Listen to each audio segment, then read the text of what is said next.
Avez-vous déjà ouvert un livre et été accueilli, non pas par l'action, mais par une longue liste de noms? C'est exactement comment commence l'Évangile selon Matthieu. L'auteur ne cherche pas à nous ennuyer. Non, il construit un pont narratif, une généalogie, ou, pour parler technique, une arborescence familiale. Imaginez un arbre dont chaque branche relie passé et présent. Pourquoi tant d'importance à ses ancêtres? La réponse est double. D'un côté, il s'agit de légitimité. Jésus ne sort pas de nulle part. De l'autre, c'est une question de prophétie accomplie. Un concept clé dans la théologie biblique. Mais tout le monde n'était-il pas sceptique? Peut-être.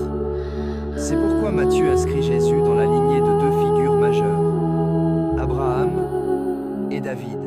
Il annonce d'emblée que Jésus entre dans une histoire ancienne et attendue.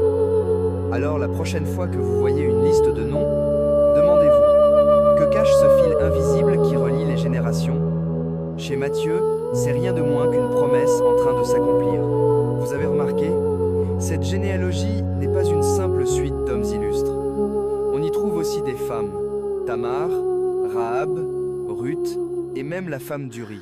Cela brise les codes du récit traditionnel. Prenons Rahab, par exemple. Elle n'était pas israélite, mais une cananéenne qualifiée d'étrangère, un outcast, dirait-on aujourd'hui.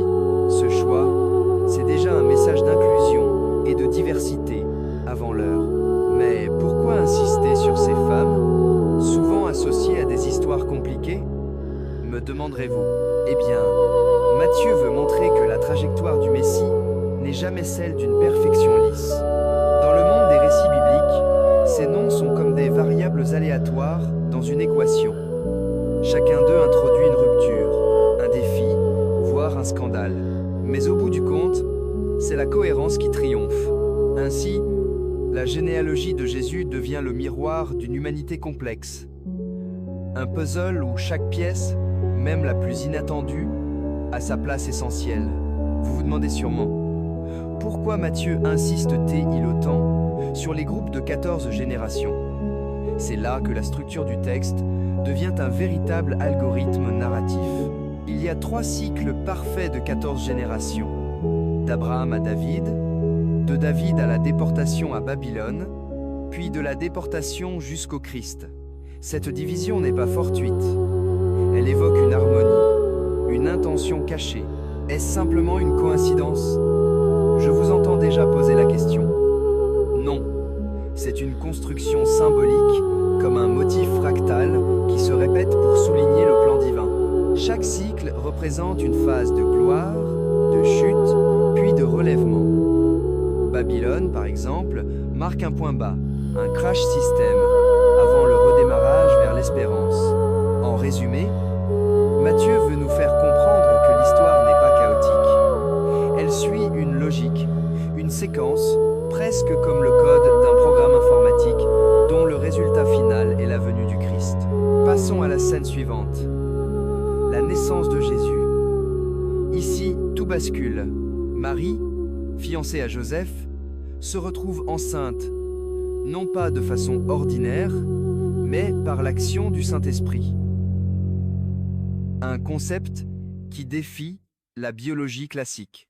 Joseph, homme de bien, se retrouve face à un dilemme moral. Dois-je la dénoncer? Dois-je me taire? C'est la tension dramatique par excellence, une vraie impasse logique. À votre avis, qu'auriez-vous fait à sa place? Imaginez la pression sociale, la honte potentielle. Mais voilà, un ange intervient, une interface divine qui délivre un message rassurant et bouleverse les plans humains. Le nom donné à l'enfant?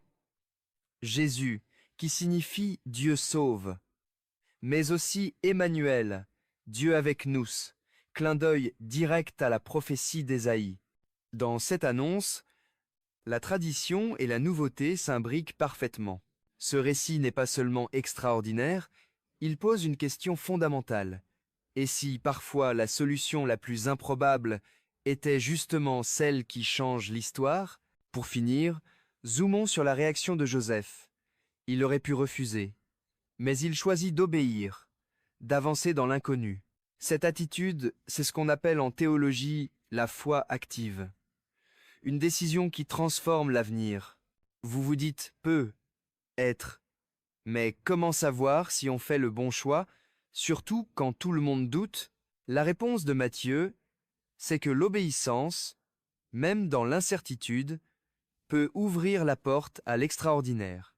D'un point de vue psychologique, Joseph traverse ce que les experts appellent une crise existentielle.